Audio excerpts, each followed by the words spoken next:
मैंने देखी the vaccine war और 14 पॉइंट्स के साथ में यहाँ पे इसका एनालिसिस और रिव्यू दोनों साथ में रिप्रेजेंट करने की कोशिश करने वाला हूँ इस वीडियो के अंदर। और इस तरह की जो मूवीज़ है वो इंडिया में बहुत रेयरली बनती है, बहुत कम बनती है, और जिस तरह से स्ट्रक्चर्ड तरीके से इस मूवी को बनाया गया है इन अ डॉक्यूमेंट्री स्टाइल, ऐसी मूवी मेकिंग इंडिया में आपको रेयरली ही देखने मिलती है जो कि साइंटिफिक एनालिसिस, साइंटिफिक रिसर्च और साइंटिफिक डेटा के ऊपर बेस्ड हो। And that is something which is a very new concept point for Indian audience, जो कि उन्हें एक्सपीरियंस करना चाहिए। अगर वो इस तरह के इंटेंस टॉपिक्स में इंटरेस्टेड है तो डेफिनेटली ये मूवी उनको देखनी चाहिए। और ये मूवी आपको इसलिए नहीं देखनी क्योंकि इस मूवी के अंदर बहुत ज़्यादा एंटरटेनमेंट वैल्यू आपको मिलने वाली है। नहीं, बिल्कुल भी ज़्यादा एंटरटेनमेंट वैल्यू नहीं मिलेगी इस मूवी के अंदर। इस मूवी के अंदर आपको इन्फॉर्मेशन वैल्यू मिलेगी। इस मूवी के अंदर आपको वो lesser known facts, data on the basis of research देखने मिलेंगे जो कि शायद आपको जिनके बारे में पूरी जानकारी नहीं है। उन फैक्ट्स और डेटास को सिर्फ एक ही पॉइंट ऑफ व्यू से रिप्रेजेंट नहीं किया गया है जो कि डायरेक्टर का पॉइंट ऑफ व्यू है, बल्कि डायरेक्टर, मीडिया और साथ ही साथ उस टाइम के जो सर्कमस्टांसेस थे और उस टाइम पे जो लोग थे, उन सब के पॉइंट ऑफ व्यूज़ को कंबाइन करके इस मूवी का एक tight, strong, intense screen play लिखा गया है जो कि इस मूवी को एक्स्ट्रा ऑर्डिनरी बनाता है when it comes to the dialogue delivery, the writing of dialogues, the intensity of everything जो कि यहाँ पे रिप्रेजेंट की गई है, जो कि एक बहुत ही डिफरेंट टेक है जो कि मुझे काफ़ी ज़्यादा पसंद आया।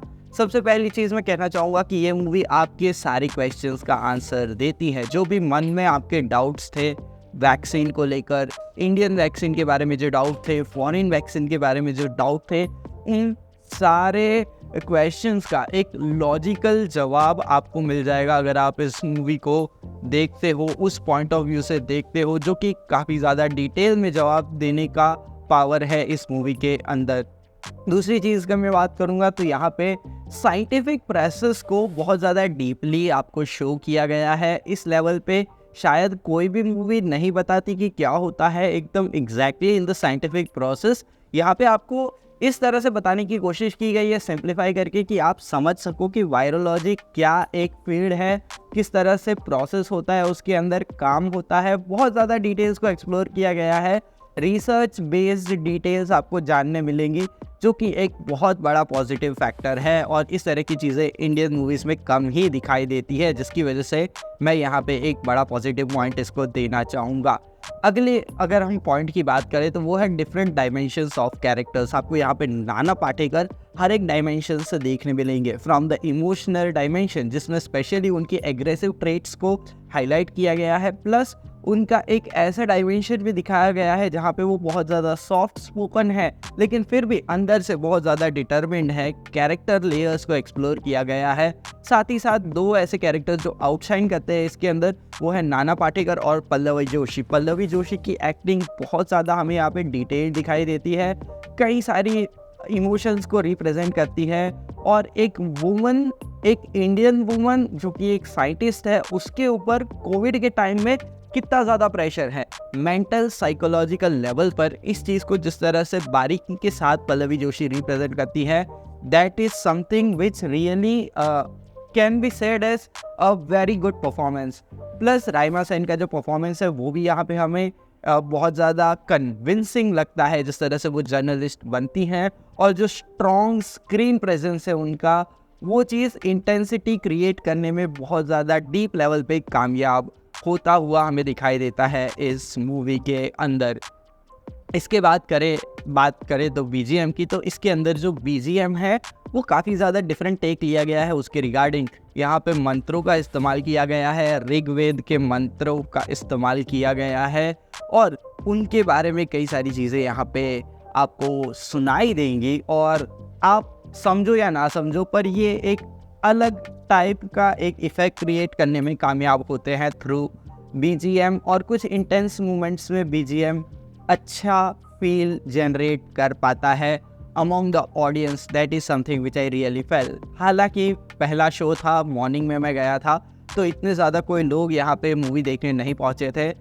20 जन एटलीस्ट इन अप्रॉक्सीमेटली यहाँ पे थिएटर के अंदर थे जो इस मूवी को देखने के लिए आए थे।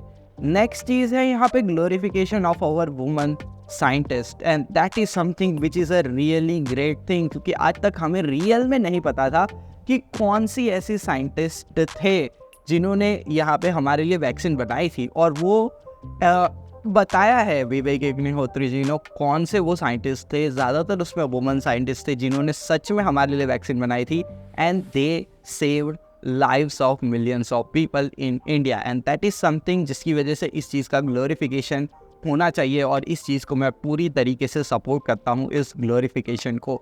नेक्स्ट हम बात करेंगे पॉलिटिक्स की, तो हाँ, पॉलिटिकल एंगल से भी इस मूवी को हर एक एंगल से डिस्कस किया गया है, इसके अंदर दिखाया गया है नेगेटिव साइड, पॉजिटिव साइड, और फॉरेन कंट्रीज़ का क्या नैरेटिव था, क्या सोच थी इंडियन कोविड को लेकर, और इंडिया का क्या पर्सपेक्टिव था जब कोविड-19 क्राइसिस चल रहा था। तो पॉलिटिकल पॉइंट ऑफ व्यू से भी ये सारी चीज़ें रिप्रेजेंट की है, और मैं ये नहीं कहूँगा कि किसी भी साइड पे यहाँ पे कुछ बायस्ड रिप्रेजेंटेशन है, एक प्रॉपर न्यूट्रल रिप्रेजेंटेशन है जिसे हम यहाँ पे कह सकते हैं, ऐसा मुझे एटलीस्ट फील हुआ, and that is a really great thing.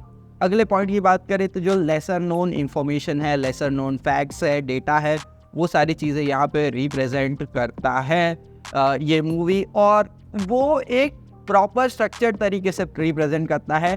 आपको कहीं पे भी ऐसा नहीं लगेगा कि यहाँ पे मूवी इलॉजिकल जा रही है या इसकी कोई रिक्वायरमेंट नहीं थी। लेकिन फिर भी एक मैं चीज़ जो फैक्टर कहना चाहूँगा कि आप ओवरऑल इस मूवी को देखने के बाद इंफॉर्मेशनली इस मूवी को प्रोसेस करोगे तो आपको ये अच्छी लगेगी, लेकिन अगर आप सिर्फ एक फील जनरेट करने की बात करूँ तो ये मूवी आपको कोई इतनी बड़ी एंटरटेनमेंट वैल्यू नहीं देगी, या आप बहुत एंटरटेन्ड फील करोगे, ये वाली फीलिंग थोड़ी सी मिसिंग लगेगी आपको इस मूवी को देखने के बाद। नेक्स्ट मैं बात करूँगा नाना पाटेकर की जो पर्सनैलिटी है, जिस तरह से उनके कैरेक्टर के एक्सप्लोरेशन है। Nana Patekar is able to pull it off in the most profound manner, and this statement I am giving thinking about this statement a lot of times, and that is something which is a really positive point about this.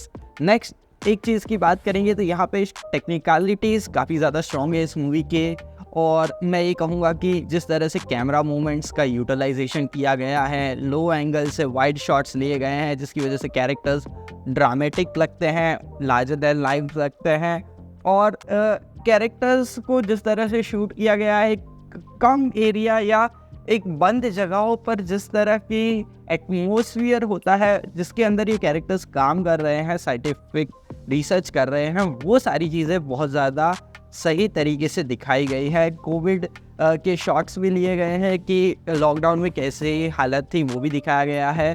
तो ये सारी चीज़ें देखने के बाद मुझे ये movie काफ़ी ज़्यादा इंटरेस्टिंग लगी, हालांकि एंटरटेनमेंट वैल्यू के पॉइंट ऑफ व्यू से ये मूवी इतनी ज़्यादा स्ट्रॉन्ग नहीं लगी। आपका क्या ओपिनियन है? अगर आपने इस मूवी को देखा है कमेंट सेक्शन में अवश्य लिख के बता देना, और इसी तरह के वीडियोज़ के लिए बी रिच को फॉलो या सब्सक्राइब कर देना।